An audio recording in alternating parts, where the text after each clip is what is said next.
So let's continue the journey with the topic of nonstationary time series analysis with manifold learning techniques. And in this lecture, let's continue the discussion of Roseland.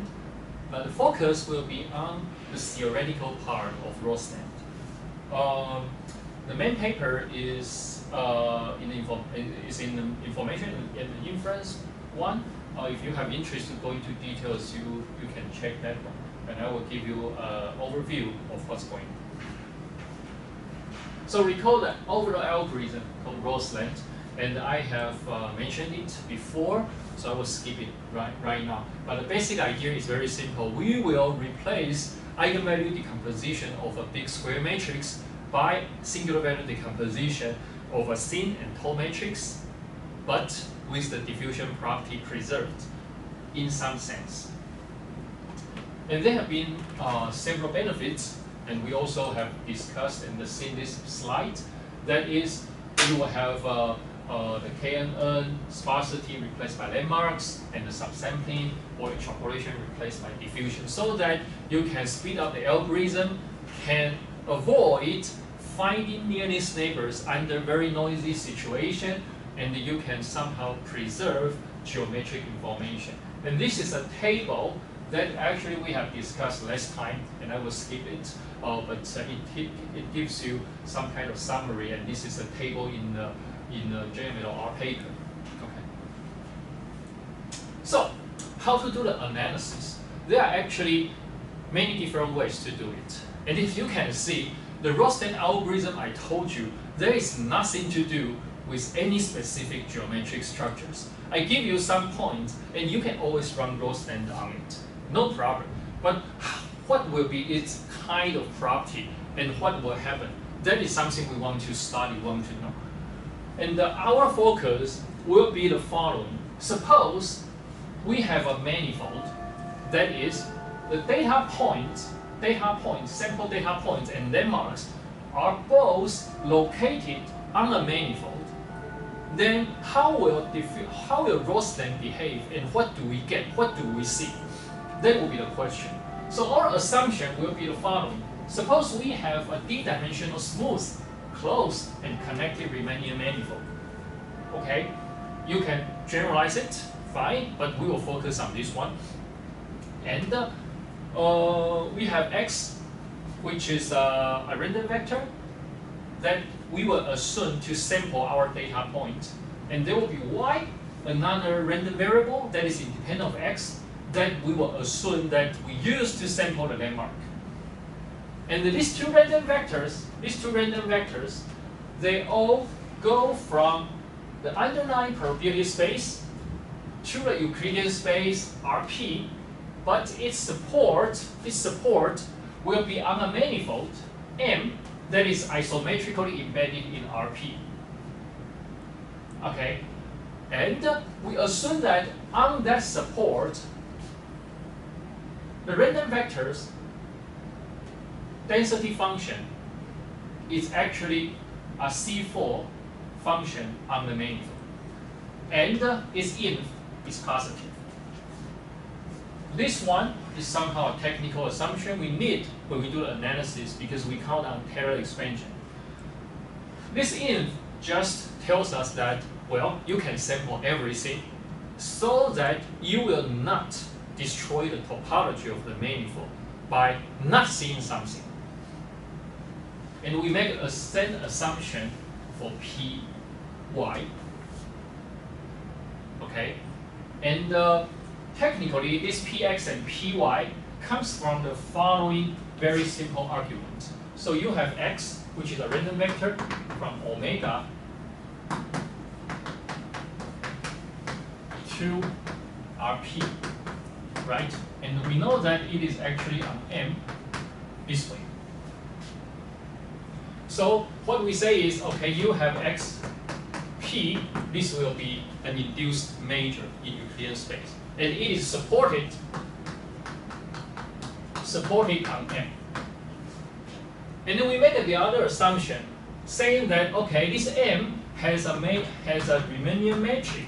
This Riemannian metric is induced from Rp so that the manifold is isometric embedded in Rp. And from here, we will have an associated Riemannian major. And what we say is, oh, now you have Xp, okay, induced major, which is supported on manifold, and it is absolutely continuous with the Riemannian major. And by Radon-Nikodym, we see that there exists a positive function defined on manifold that comes from X star P dVg. Okay, and this is the so-called, we call Px, the density major of X. And then we put some assumptions on Px. And that is how you get this density function. And then we put more assumptions on, oh, this is PC4, and its inf is positive, and so on. Okay? Then, once we have this model, we say, hey, let's sample IID from X, which we call Xi, and then we sample Yi, IID from Y, Yj from 1 to M. And we make an assumption that M and N are related in this way. That is, N is N raised to power beta. So that is the overall model for the manifold setup. And once we have X and Y, X as the data set, Y as the landmark, we can run Roseland. And now we want to understand and analyze, okay, what will Roseland behave under this assumption?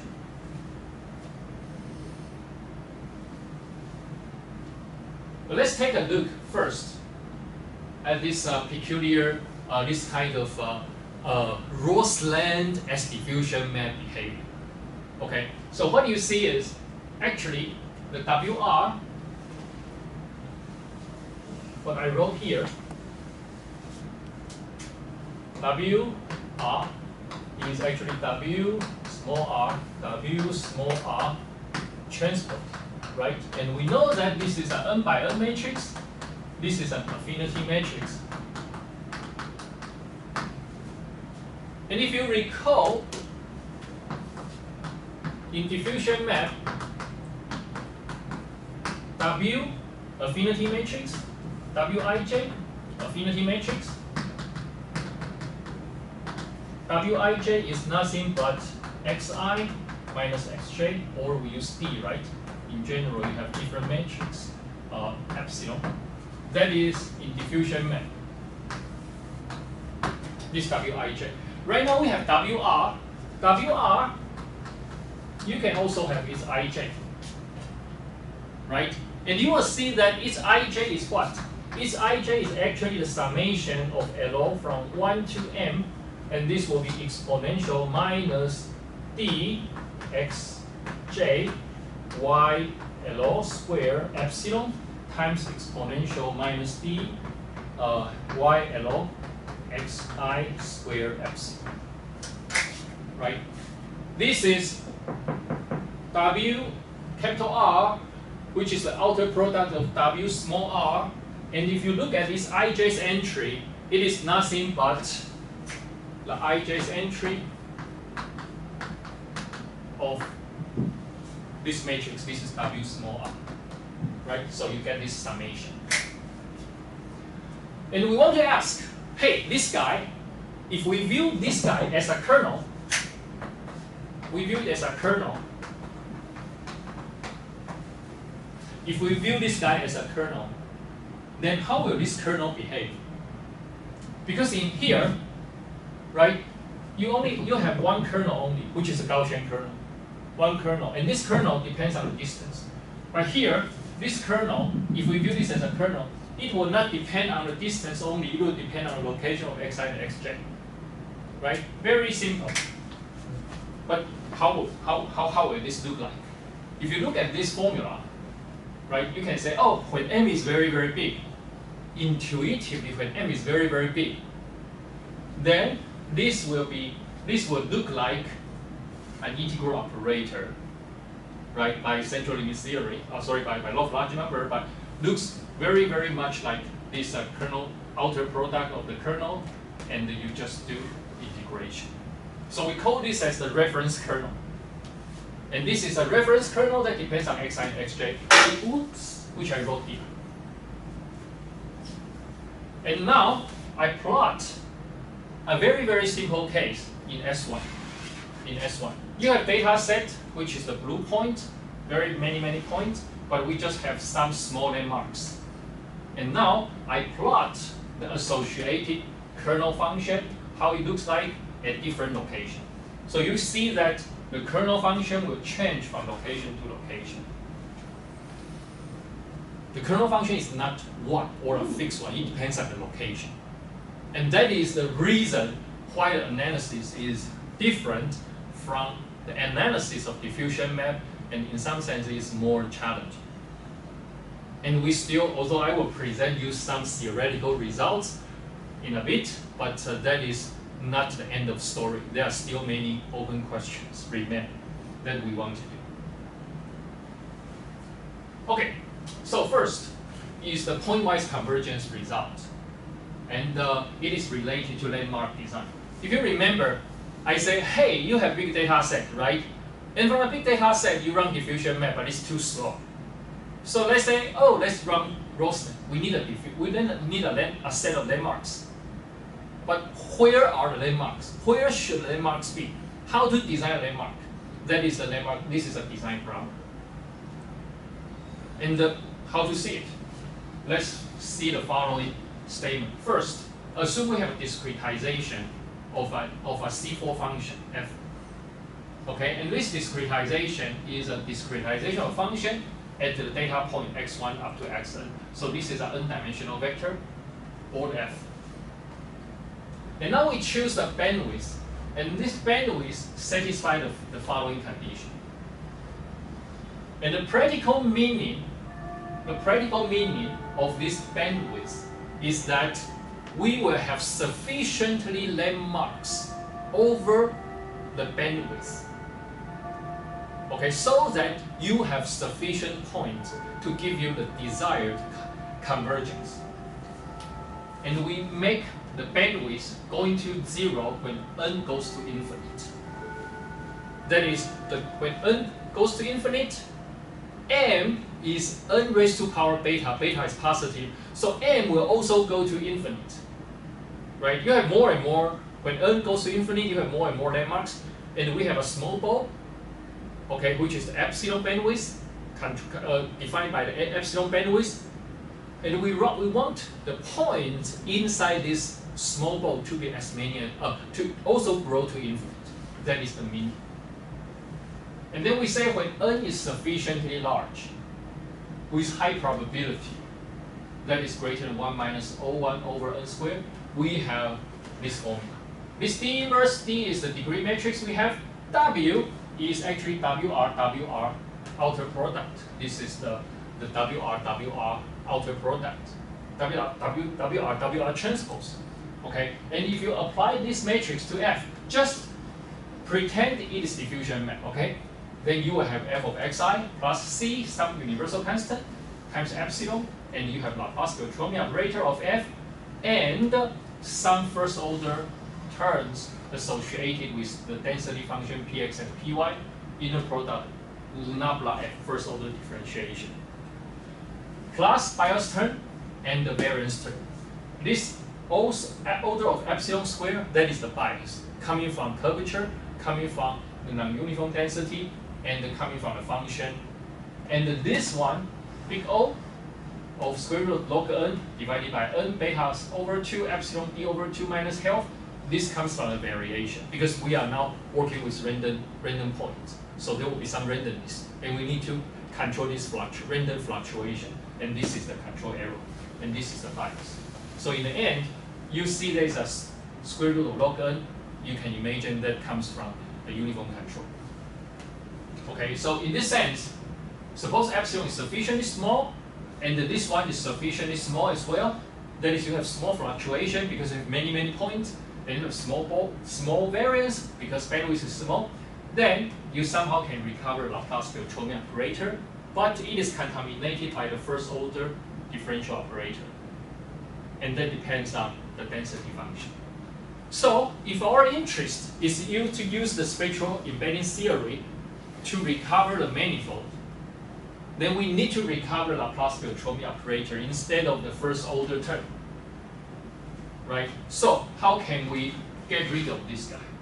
One simple idea is, if the density is uniform, that is Px is constant, Py is constant, then this one is gone, right? But what about if the density is not uniform? What about density is not uniform?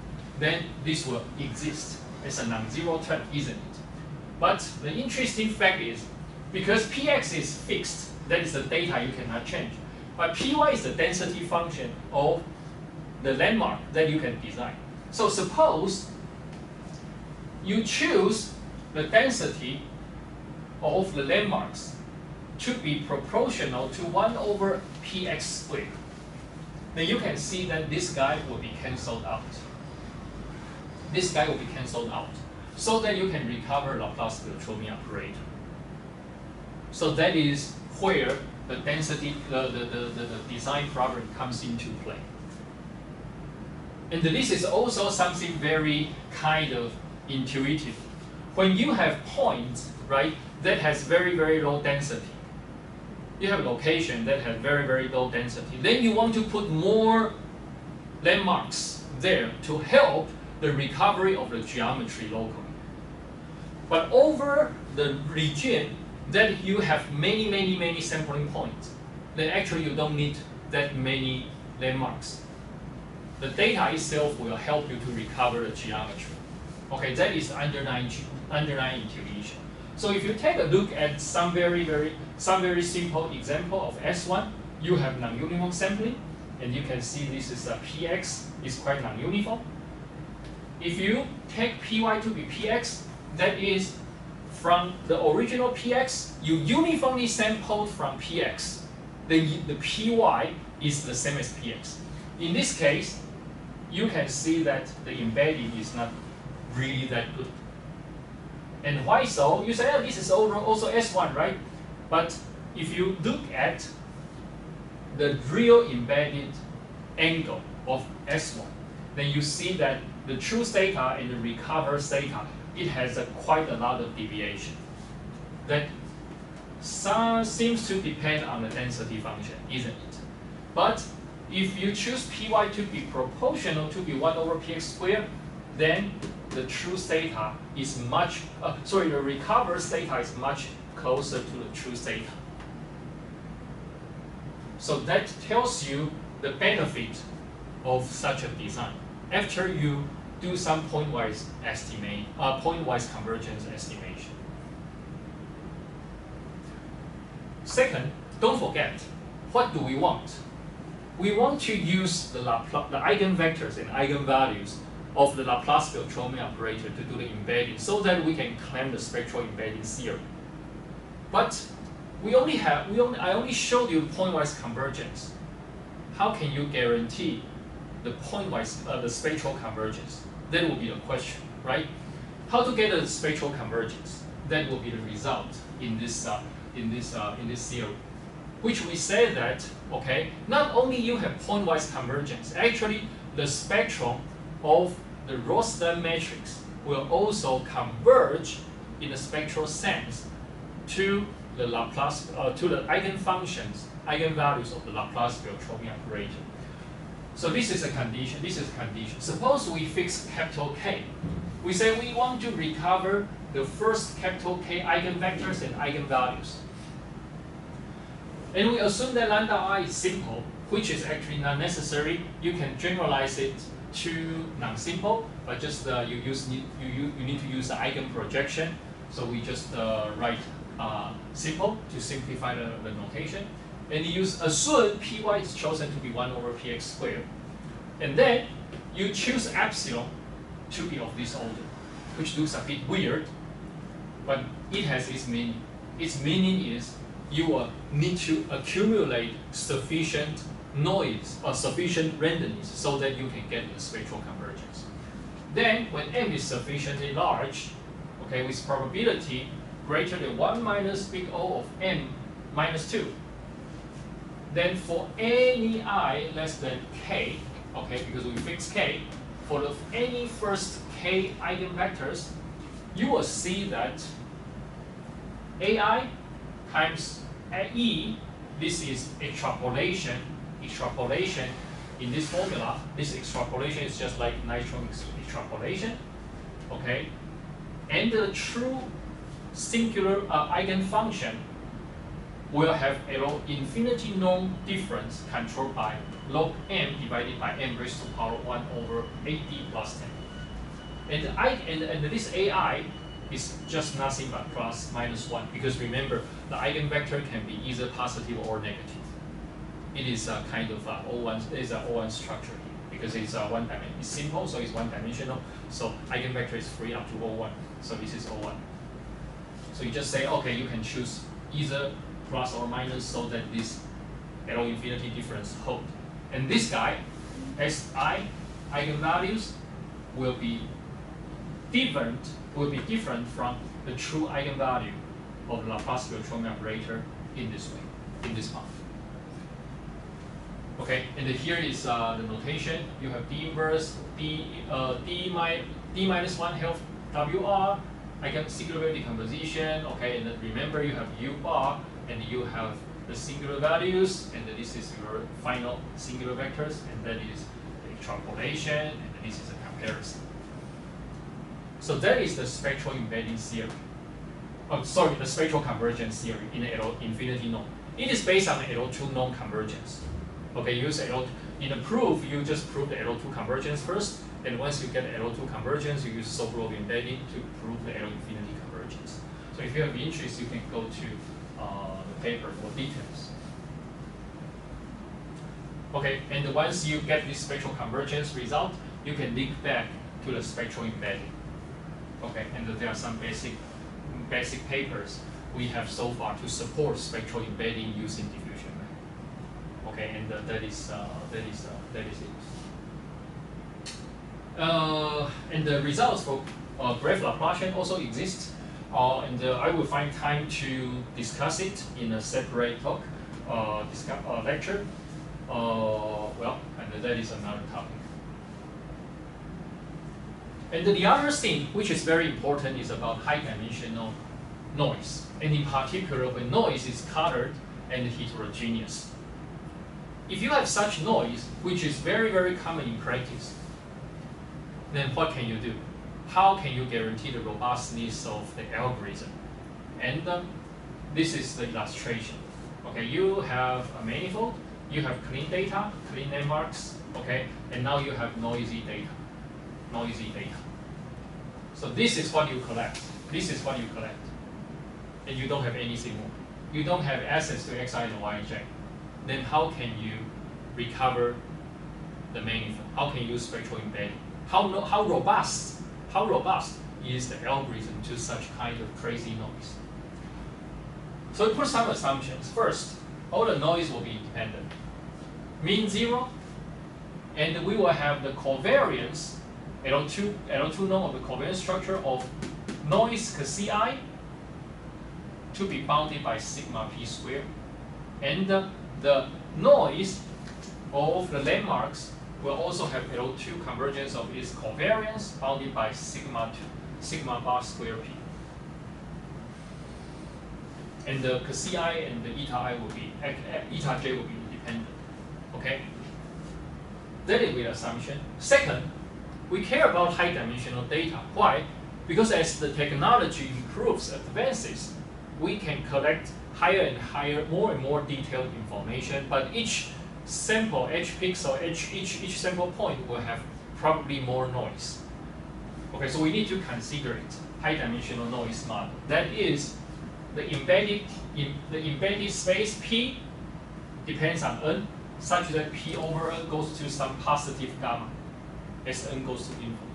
That is, the dimension of your data and the number of your sampling points, they are linearly proportional. In this case, you may run into several troubles. And what can we do? And actually, we will come back to this high-dimensional noise model repeatedly in the coming lecture because it plays an essential role in biomedical signal analysis in high-dimensional case. Don't forget, I am now talking about Roseland, which is a manifold embedding, manifold learning dimension reduction algorithm. But we will use it. Why do we introduce it? Because we will introduce it to study biomedical signals, and you will see why we need this kind of condition later. Okay, and then the theorem says the following. Suppose you have some structures, and here we have something looks very complicated, but you see there's a square of log n, so you can guess that is a uniform bound we need. And this one is the sigma p squared plus sigma bar p squared square root. This is kind of standard deviation, right? This looks like standard deviation.